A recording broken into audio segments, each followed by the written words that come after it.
Shalom à tous, shalom frères et sœurs. J'espère que nous nous portons bien par la grâce d'Élohim, par la grâce d'Élohim du Seigneur.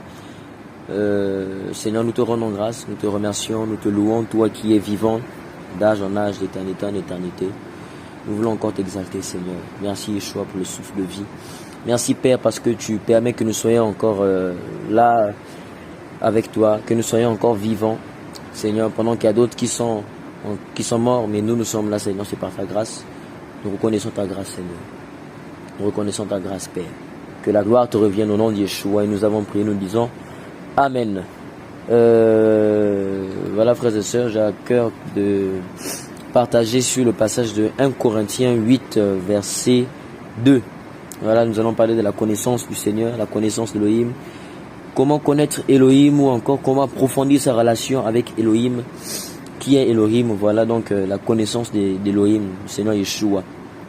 Paul dit dans 1 Corinthiens 8, verset 2, « Mais si quelqu'un croit savoir quelque chose, il n'a encore rien connu comme il faut connaître. Mais si quelqu'un aime Elohim, il est connu de lui. » Alléluia. Et en fait, dans ce passage, le Seigneur, plutôt Paul, bon bien sûr le Seigneur parle par Paul, mais Paul, dans ce passage-là ici, veut nous dire quoi, que on apprend tous les jours, on apprend chaque jour. Et j'aimerais également nous dire de ne pas nous limiter à ce que nous pensons connaître du Seigneur, à ce que nous pensons connaître d'Elohim. Il y a beaucoup qui prétendent connaître le Seigneur parce qu'ils ont des assemblées, parce qu'ils ont des églises, parce qu'ils ont des religions. Lorsqu'on leur dit mon frère, ma soeur, Jésus t'aime, le Seigneur t'aime, ils ont tendance à répondre souvent, la plupart des gens, la majorité, non, je connais le Seigneur, je sais qu'il est le Seigneur, je sais qu'il m'aime, je le sais. J'ai une famille qui est chrétienne, qui est religieuse, je suis né à l'intérieur, j'ai une assemblée, j'ai un pasteur. Frères et sœurs, avoir une assemblée, un pasteur, une religion ne signifie pas que tu connais Elohim forcément. Il y a des sorciers qui vont à l'église mais ils ne connaissent pas Dieu, ils ne connaissent pas Elohim, ils ne connaissent pas le Seigneur. Ils n'ont pas cette relation avec le Seigneur, ils viennent juste à l'assemblée pour soit prendre contrôle de l'assemblée, perturber l'assemblée. Donc voilà. Mais nous sommes appelés à connaître le Seigneur. Et pourquoi je dis que nous ne devons pas nous limiter à ce que nous pensons connaître de lui? Sinon notre pensée sera, notre connaissance de lui serait arrêtée. Alors que nous sommes appelés à aller plus loin avec lui. Nous sommes des disciples du grec mathetes. Nous sommes des étudiants de la parole du Seigneur. Nous sommes des élèves, donc des disciples du Seigneur Yeshua. Et un apprenant ou un disciple, c'est celui-là qui cherche toujours à connaître. C'est pas celui qui se dit que je connais déjà et qui ne veut pas encore connaître plus, non. Mais c'est plutôt celui-là qui est assoiffé de la parole du Seigneur, qui est assoiffé de Christ. Et j'aime bien ce que Paul a ajouté après, en disant, mais si quelqu'un aime Elohim, il est connu de lui. Donc vous voyez que la connaissance du Seigneur aussi dépend aussi de l'amour que nous avons d'Elohim, dépend aussi de l'amour que nous avons pour lui, l'amour que nous avons pour Yeshua. Il y a l'amour que nous avons pour Yeshua et l'amour aussi que l'Esprit Saint vient répandre dans nos cœurs. C'est-à-dire l'amour que, en fait, comment est-ce que le Seigneur veut que nous puissions l'aimer. Voilà. Pierre aimait le Seigneur, mais pas comme le Seigneur voulait forcément qu'il puisse l'aimer. Il disait, Seigneur, je suis prêt à aller avec toi en prison. Mais lorsque le coq est venu, il a chanté, il a dit, non, moi je ne suis pas un disciple de Jésus. Il a refusé. Et on voit qu'il y a cet amour-là que nous avons pour le Seigneur. Et il y a aussi l'amour qui est répandu par Dieu. Voilà, donc ce n'est pas à confondre. Il y a l'amour que nous avons et l'amour que le Seigneur aussi doit répondre dans nos cœurs. Voilà, donc la connaissance Elohim dépend aussi de l'amour que nous avons pour lui. Je pense que nous tous on a déjà été amoureux une fois d'une personne. Quand tu es amoureux, est-ce que tu vas te fatiguer du visage de la personne que tu vois? Quand tu es amoureux, tu ne vas pas te fatiguer de la personne, de son visage, de ses cheveux, de ses yeux, de sa belle corpulence, de son corps. Tu ne vas pas te fatiguer de la personne. Au contraire, tu as même envie encore de parler avec elle. Tu as encore envie de parler avec ton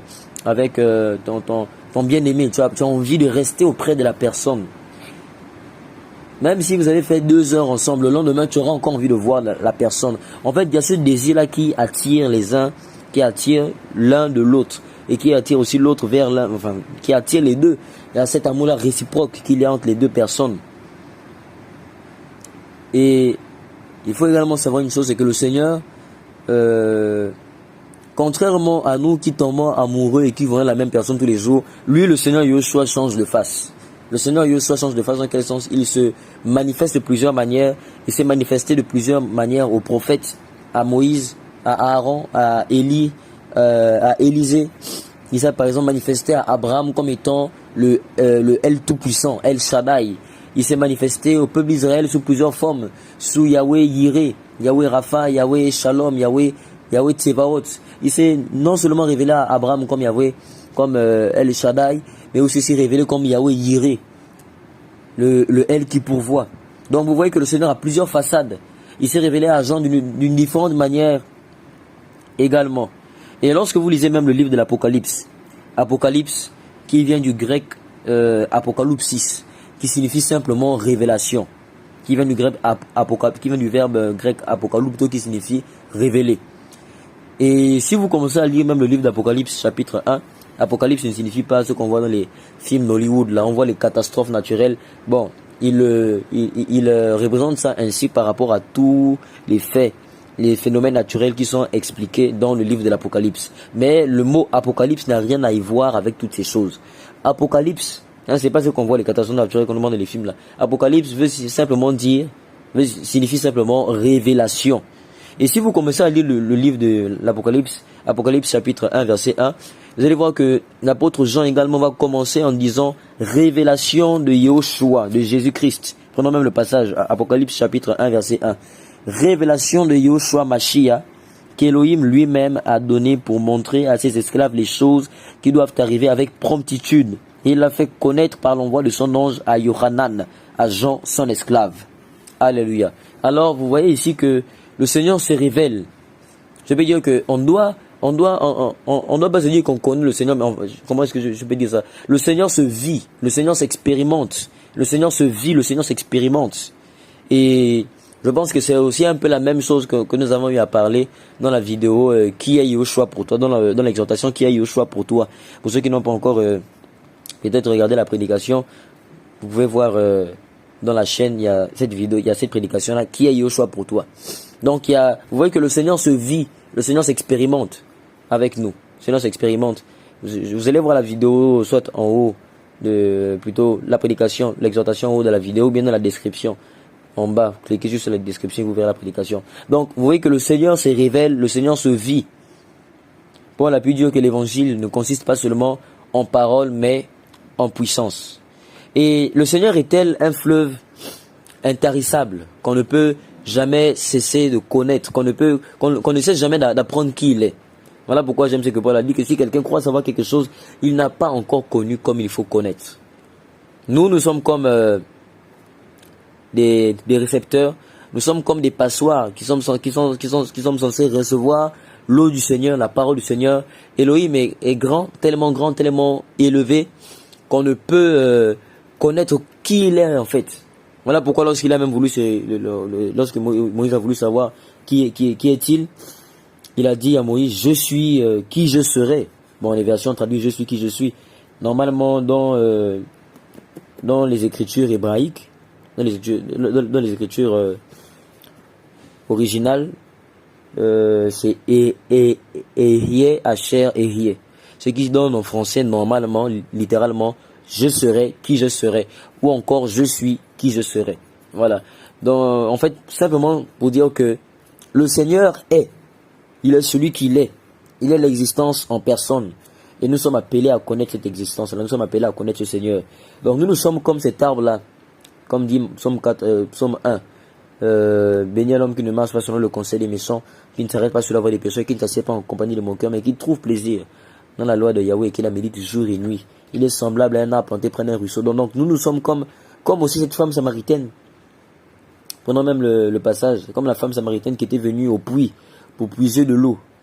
Nous allons prendre Jean chapitre 4, là où il y a l'histoire de la femme samaritaine qui est venue au puits pour puiser de l'eau. Donc le Seigneur est comme un fleuve et nous sommes comme cette femme-là avec des récipients pour prendre de l'eau.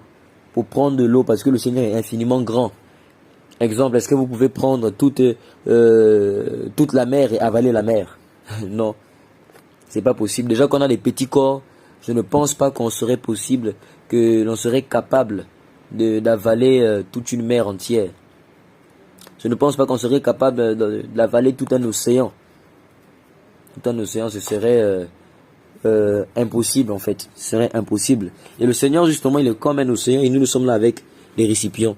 Et nous connaissons le Seigneur à chaque fois, hein, au fur et à mesure. Le Seigneur est merveilleux. Nous allons prendre Jean chapitre 4 à partir du verset 5. Or, il lui fallait passer par la Chamronne, par Samarie. Il arriva dans une ville de Samarie, de Chamronne, nommée Sichar, près de la terre que Jacob, donc Jacob avait donnée à Joseph son fils. Or, là se trouvait la source de Jacob. Yoshua, donc fatigué du voyage, donc Jésus étant fatigué du voyage, s'était ainsi assis sur la source. C'était environ la 6e heure. Et une femme samaritaine vient pour puiser de l'eau. Yoshua lui dit, donne-moi à boire, car ses disciples étaient allés à la ville pour acheter des vivres. Mais cette femme samaritaine lui dit, comment toi qui es juif, me demandes-tu à boire, à moi qui suis une femme samaritaine, car les juifs n'ont pas de relation avec les samaritains. Verset 10. Yoshua lui répondit et lui dit, si tu connaissais le don d'Élohim, et qui est celui qui te dit, donne-moi à boire, tu lui aurais toi-même demandé à boire et il t'aurait donné de l'eau vive. La femme lui dit, Seigneur, tu n'as rien pour puiser et le puits est profond. D'où aurais-tu donc cette eau vive? Es-tu plus grand que Jacob, notre père, qui nous a donné ce puits et qui en a bu lui-même, ainsi que ses fils et son bétail? Yoshua répondit et lui dit, quiconque boit de cette eau aussi aura encore soif. Mais celui qui boira de l'eau que je lui donnerai n'aura jamais soif. Mais l'eau que je lui donnerai deviendra en lui une source d'eau qui jaillira jusque dans la vie éternelle. Waouh! La femme lui dit, Seigneur, donne-moi de cette eau afin que je n'ai plus soif et que je ne vienne plus puiser ici. Alléluia, on peut s'arrêter par ici. Yoshua lui dit après, lui dit, va, appelle ton mari et viens ici. On peut s'arrêter ici. Donc vous voyez que le Seigneur est comme ce fleuve-là qui nous alimente. Et comme ce fleuve qui nous nourrit. Amen. C'est comme ce fleuve qui nous nourrit. Ce fleuve, nous sommes appelés à rester tout le temps à côté pour connaître. C'est comme... en fait, nous sommes appelés à aller dans les profondeurs avec le Seigneur. C'est pas pour de rien que lorsque le Seigneur Yoshua a rencontré Pierre pour la première fois, il dit à Pierre, allons-y au large. Allons-y dans les profondeurs. Parce que c'est là-bas où tout se passe. Il a dit à Pierre, allons-y au large. Mais Pierre lui dit, mais toute la nuit on a péché, repêché. Mais on a eu 3 fois rien, 3 fois 0, on a eu 3 fois rien. 3 fois 0, 0. On n'a eu rien alors. Et le Seigneur lui dit, allons-y au large. Ils sont partis au large et c'est là où ils ont encore eu plus de poissons. Donc vous voyez que le Seigneur est comme ce fleuve. Il est, on ne cesse jamais d'apprendre. On ne cesse jamais d'apprendre. Et il faut que nous ayons cet esprit, comment dirais-je, cet esprit-là d'apprendre les choses. Cet esprit, pas, en fait, connaître cet esprit-là qui se dit que je ne connais pas encore et je suis appelé encore à connaître plus. Mais celui qui se dit que je connais déjà, frères et sœurs, il ne va pas avancer dans sa connaissance avec le Seigneur. Non, je connais Dieu, je connais Elohim parce que j'ai une église, parce que j'ai un pasteur, parce que j'ai une religion, parce que j'ai une dénomination, parce que mes parents sont prédicateurs. Cela ne signifie pas que l'on connaît Elohim, frères et sœurs. Cela ne signifie pas que l'on connaît Elohim. C'est pas pour de rien que le Seigneur a eu à nous dire prier sans cesse. Veillez, prier afin de ne pas tomber en tentation. Et Paul, par l'Esprit du Seigneur, vient dire prier sans cesse. Cela veut dire quoi? Que nous devons avoir une attitude de prière. Prier sans cesse. Prier en esprit. Tu peux être là en classe, tu peux être là, je ne sais pas, au travail, tu peux être là en train de marcher, mais dans ton esprit, tu es en prière. Prier sans cesse. Pourquoi prier sans cesse? Parce que le Seigneur a un caractère infini. Le Seigneur a un caractère infini. Et j'aimerais remplacer le terme amoureux, parce que nous tous nous avons déjà été amoureux, par adorateur. C'est là où la Bible dit que, toujours dans le même passage de Jean 4. Jean 4, à partir du verset... quand on continue même, après, la femme va dire au verset 17, la femme répondit et lui dit, je n'ai pas de mari. Et Yoshua lui dit, tu as bien dit, je n'ai pas de mari. Car tu as eu 5 maris, et celui que tu as maintenant n'est pas ton mari. En cela, tu as dit la vérité. La femme lui dit, Seigneur, je vois que tu es prophète. nos pères ont adoré sur cette montagne. Et vous, vous dites que le lieu où il faut adorer est à Jérusalem. À Jérusalem. Jérusalem. Verset 21. Yahushua lui dit, crois-moi, l'heure vient où ce ne sera ni sur cette montagne, ni à Jérusalem que vous adorez le Père. Vous adorez ce que vous ne connaissez pas. Nous adorons ce que nous connaissons. Car le salut vient des Yehudim. Le salut vient des Juifs. Les descendants de Yehuda, de Juda. Verset 23. Mais l'heure vient, et elle est déjà venue, où les véritables adorateurs adoreront le Père en esprit et en vérité, car ce sont là les adorateurs que le Père demande. Elohim est esprit, et il faut que ceux qui l'adorent, l'adorent en esprit et en vérité. Amen. Alors, j'aimerais remplacer le terme amoureux par le terme adorateur. Nous sommes les adorateurs du Seigneur, et si un amoureux ne se fatigue pas de voir sa bien-aimée, son bien-aimé, un amoureux, une amoureuse ne se fatigue pas de voir la personne pour laquelle il éprouve ou elle éprouve des sentiments, nous également, nous ne devons pas nous fatiguer d'adorer le Seigneur. Nous devons plutôt être ces amoureux, être ces personnes qui sont amoureux du Seigneur. Se dire que le Seigneur est en fait tellement trop bon que je ne vais pas seulement me limiter à l'adorer un seul jour, mais je vais l'adorer tous les jours. Voilà pourquoi dimanche n'est pas le jour du Seigneur. C'est le jour du Seigneur, c'est tous les jours en fait. Quand tu es amoureux, tu n'attendras pas dimanche pour aller parler à la personne que tu aimes, simplement parce que tu ressens de l'amour. L'amour qui est en toi est tellement fort, de telle sorte que tu te diras que je ne peux plus attendre, je veux parler à mon bien-aimé, je veux parler à ma personne. Donc c'est ça.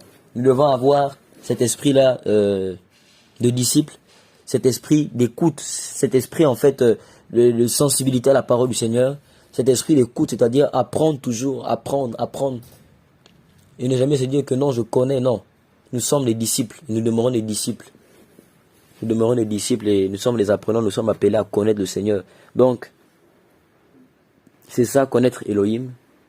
Demandons davantage au Seigneur de mettre en nous cette soif, de connaître sa personne, de connaître qui il est. Il est comme un fleuve intarissable, comme un fleuve qui jaillit. Là, le Seigneur me donne encore l'image du jardin d'Éden, là où il y avait 4 fleuves, les 4 bras qui se séparaient. Et chaque fleuve avait son utilité. Chaque fleuve avait un nom spécifique. Il y a un fleuve qui signifie la croissance, l'augmentation. L'autre fleuve qui signifie la rapidité. L'autre fleuve qui signifie la fertilité, la fertilité. Et l'autre fleuve qui signifie la source, si je ne me trompe pas. Donc vous voyez que le Seigneur est une source. Il est tout pour nous en fait. Il est tout pour nous. Alors, ne te limite pas mon frère, ma soeur, à ce que tu penses connaître d'Elohim, à ce que tu penses connaître de Dieu. Mais va plus loin dans la prière, dans la méditation de sa parole. Dis-toi en fait que ce que je connais de lui n'est pas suffisant. Je veux encore connaître le Seigneur dans les profondeurs. Un amoureux se dira, j'ai parlé avec elle aujourd'hui, j'ai parlé avec lui aujourd'hui, cela n'est pas suffisant. Alors j'ai encore envie de parler avec la personne. Donc c'est ça un amoureux du Seigneur, c'est ça un amoureux de Yoshua Hamashiach, c'est ça un amoureux de Christ. Alors demande au Seigneur, Seigneur, je veux t'aimer, Seigneur, donne-moi ton amour. Seigneur, mets en moi la soif de te connaître, la soif de te rencontrer. La soif de te rencontrer. Comme ce que Paul a dit tout à l'heure, mais celui qui aime Elohim est connu d'Elohim. Voilà, la connaissance d'Elohim. Elle dépend aussi de l'amour que nous avons pour lui. Et demandons davantage au Seigneur, Seigneur, répands dans nos cœurs ton amour, afin que nous puissions t'aimer comme toi, tu le veux. C'est ça la connaissance du Seigneur. Le Seigneur il est l'éternité en personne. Il est l'éternité incarnée. Il est l'existence incarnée. On ne finira jamais d'apprendre à connaître qui il est. On ne finira jamais d'apprendre à connaître qui il est. Même un vieux, c'est-à-dire que même un vieux de 90 ans, malgré l'expérience qu'il a eu à acquérir de la vie, il continue toujours d'apprendre des choses. Parce que personne n'a la connaissance absolue, personne n'a la connaissance parfaite, personne n'a la connaissance absolue en fait. Lui-même Yoshua, il est la source. Lui-même Yoshua, il est l'infini en personne. Donc c'était ce message-là. Merci pour le visionnage. J'espère que ce message vous a édifié. Et on se revoit à très bientôt sur Shofar TV. Je pense que nous allons parler tout à l'heure de l'église, voilà, le fonctionnement de l'église, par la grâce du Seigneur Yoshua bien sûr, le fonctionnement de l'église. Qui es-tu, toi chrétien, enfant du Seigneur? Voilà, nous avons vu qui est Yoshua. Maintenant, toi aussi, on va voir qui es-tu dans le Seigneur Yoshua Mashiach. Donc, À très bientôt sur Shofar TV et que le Seigneur vous bénisse abondamment.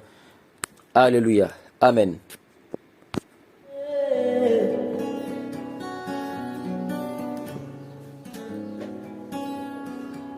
Je veux exprimer